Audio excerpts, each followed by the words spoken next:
Saludos y bienvenidos a otro programa más de Buscando la Verdad.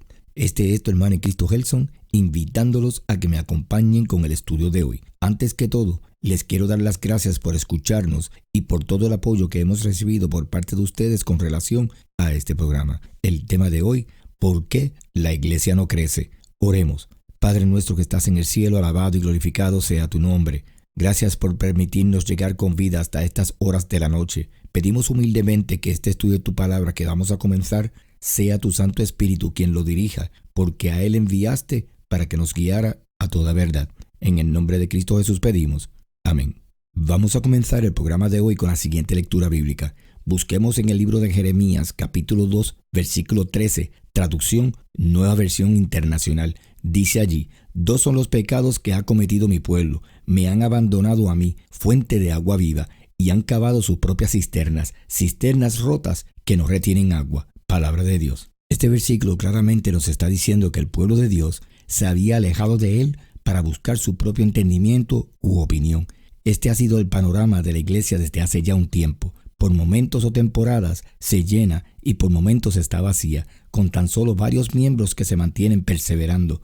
¿Por qué esta inestabilidad de un cuerpo que fue creado por Cristo y investido de su poder a través del Espíritu Santo? Sencillo. En vez de la iglesia continuar el camino trazado por Dios a través de Cristo, la misma se ha empeñado en seguir sus propias reglas, costumbres y tradiciones por encima de la voluntad de Dios. En la iglesia, o sea, el pueblo de Dios, se ha dado el fenómeno de la mezcla de las actitudes tanto de los fariseos así como la de los saduceos. Está llena de dogmas de hombre y a su vez, como los saduceos que no querían quedar mal ante los romanos, la iglesia de hoy tampoco quiere quedar mal ante los gobiernos actuales y por tal razón se acomodan a la voluntad de esto para no tener problemas y perder todo beneficio que el mismo gobierno les otorga como entidad sin fines de lucro. Y así, como los fariseos tenían dogmas de hombre que la mayoría eran absurdos y como dijo Cristo, ni ellos mismos podían llevar, así se encuentra la iglesia de Dios hoy día. Sus reglas absurdas,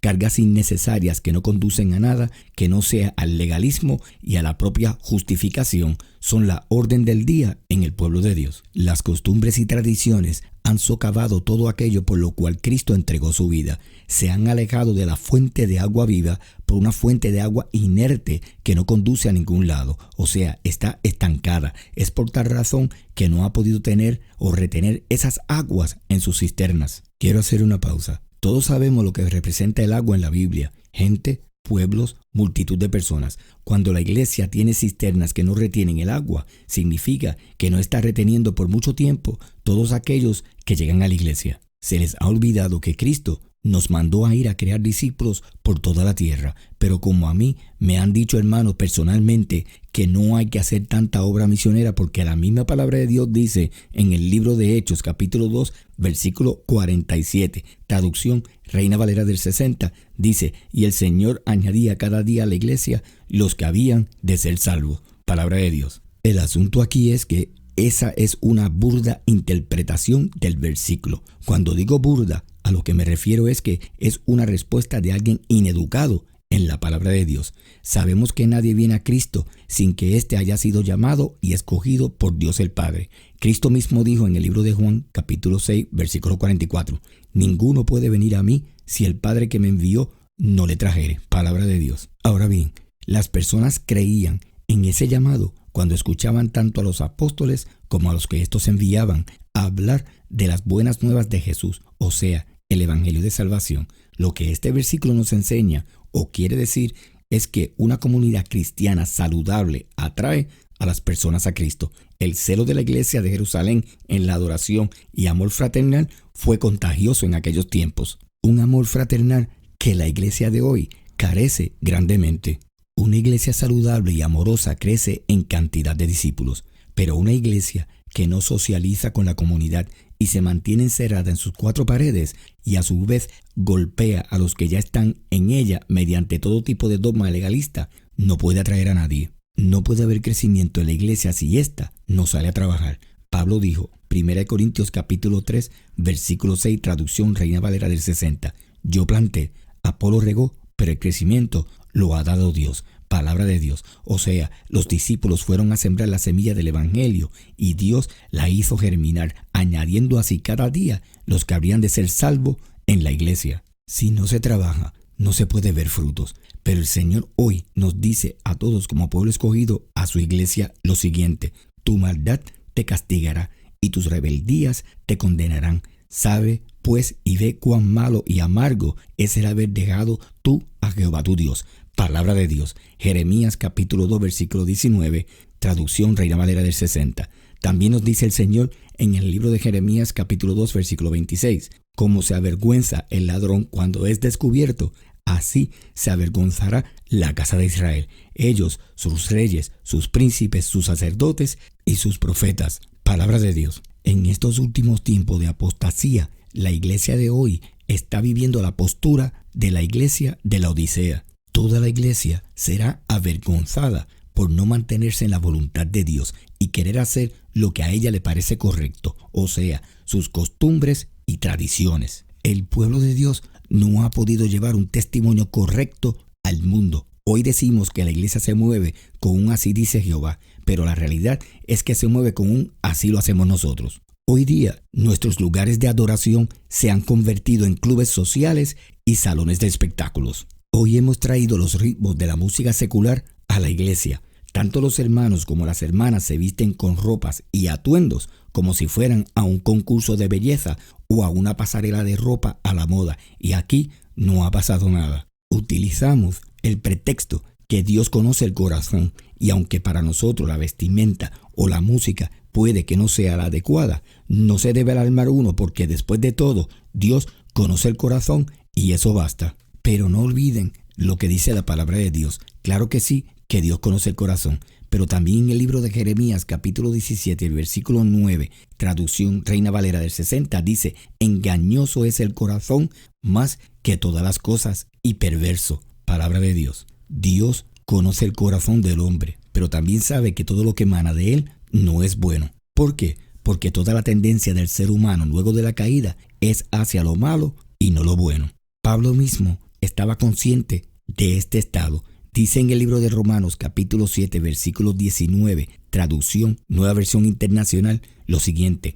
no hago el bien que quiero, sino el mal que no quiero. Palabra de Dios. La iglesia, con sus costumbres y tradiciones y dogmas excesivos, puede que piense que lo que está haciendo es correcto ante Dios, pero dice en el libro de Proverbios capítulo 14, versículo 12, Nueva Versión Internacional: hay caminos que al hombre le parecen rectos, pero que acaban por ser caminos de muerte. Palabra de Dios. Otro mal dentro de la iglesia de hoy es que se llega a la casa de oración y adoración a jugar con los celulares. En muchas de las ocasiones, personalmente también he visto hermanos que se quedan hablando en las afueras de la iglesia hasta que se termine el servicio y ni siquiera saben de qué se trataba el mensaje que se dio. Les cuento rápidamente sobre una experiencia que tuve con esta misma situación. Mi hija me invitó a su lugar de congregación para la presentación de mi nieto, y mientras el pastor predicaba en una iglesia de casi 500 miembros, fácilmente en las afueras o alrededores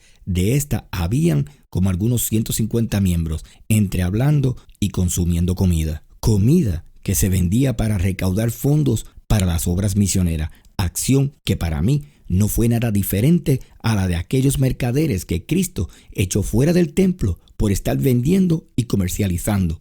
Lo peor de todo es que cuando el pastor al final hizo un llamado para las personas y visitas en la iglesia, fueron tantas las que se pusieron de pie y pasaron al frente que el pastor tuvo que llamar a los líderes de la iglesia para que le ayudaran a orar. Y para mi sorpresa, una enorme mayoría comenzó a entrar al templo. O sea, los líderes eran los que daban el tan mal ejemplo de permanecer afuera y comiendo, en vez de estar en reverencia dentro de la iglesia escuchando la palabra de Dios. La iglesia de hoy lleva a cabo actividades que no son las más adecuadas en medio de un servicio, con la excusa de que todo es parte de la obra.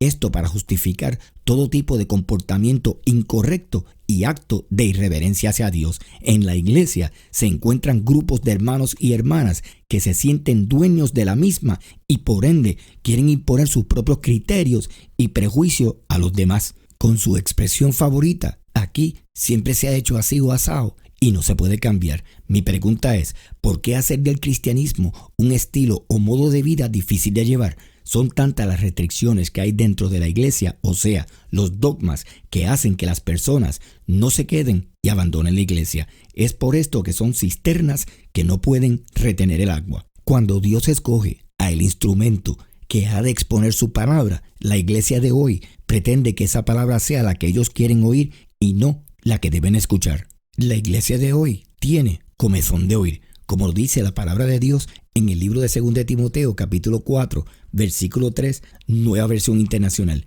Dice allí, porque llegará el tiempo en que no van a tolerar la sana doctrina, sino que, llevados de sus propios deseos, se rodearán de maestros que les digan las novelerías que quieren oír. Palabra de Dios. Ahora se la voy a leer de la traducción Reina Valera del 60. Porque vendrá tiempo cuando no sufrirán la sana doctrina, sino que teniendo comezón de oír, se amontonarán maestros conformes a su propia concupiscencia. Palabra de Dios. Esto es la apostasía en toda su expresión. La iglesia de hoy solo quiere escuchar a pastores y evangelistas que solo le proporcionen placer en escuchar todo aquello que se escucha bonito y no ofende. Nadie hoy quiere ser redarguido por el Espíritu Santo. Mientras escuchen palabras suaves y bonitas al oído, para ellos todo está bien ante Dios, porque no les llegó ningún tipo de amonestación. Por estas y muchas otras desobediencias más es que la iglesia no crece. Veamos lo que dice en el libro de Jeremías, capítulo 3, versículo 3,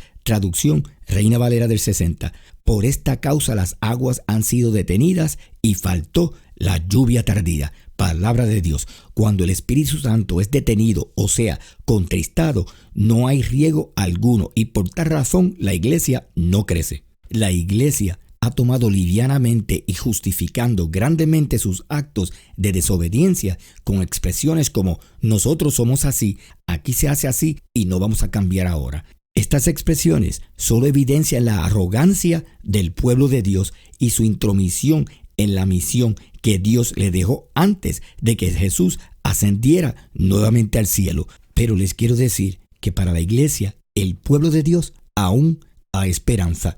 Hermanos y hermanas, Dios nos llama a recapacitar y arrepentirnos. Dice en el libro de Jeremías capítulo 3 versículo 13, traducción Reina Valera del 60. Reconoce pues tu maldad, porque contra Jehová tu Dios has prevaricado y fornicaste con los extraños debajo de todo árbol frondoso, y no oíste mi voz, dice Jehová. También nos dice en el libro de Jeremías capítulo 3 versículo 22, Reina Valera del 60, convertíos, hijos rebeldes, y sanaré vuestras rebeliones. Aleluya, palabra de Dios. Si decimos que creemos en la sana doctrina sin un compromiso de corazón, es como ofrecer sacrificios sin un verdadero arrepentimiento. El arrepentimiento demanda un cambio de actitud y corazón que resulta en un cambio de conducta. Cuando nuestra conducta como pueblo de Dios haya cambiado, cuando nosotros como pueblo de Dios comencemos a hacer su voluntad y no la nuestra, entonces podremos llamarnos linaje escogido, real sacerdocio, nación santa, pueblo que pertenece a Dios, que proclama las maravillosas obras de aquel quien nos llamó de las tinieblas a la luz. Primera de Pedro capítulo 2 versículo 9. Alabado sea Dios. Pueblo de Dios que me escuchas, te pregunto, ¿qué estás haciendo para que tu iglesia sea la clase de lugar que atraiga a otros a Cristo? Los dejo con esta pregunta para que mediten en ella. Oremos. Gracias, Señor, por habernos dado la oportunidad de presentar otro programa más donde solo buscamos que seas glorificado y enaltecido tú y solamente tú. Que si ha habido alguna duda en los corazones de aquellos que nos han escuchado, las mismas hayan sido aclaradas por tu Santo Espíritu. También de manera especial pido por todos los que nos han escuchado para que tu bendición y misericordia sea sobre ellos y los suyos. En el nombre de Cristo Jesús te lo pido. Amén. Hasta aquí este programa de hoy. Será hasta la próxima semana si Dios lo permite. Se despide su hermano en Cristo Gelson. Que Dios les continúe bendiciendo.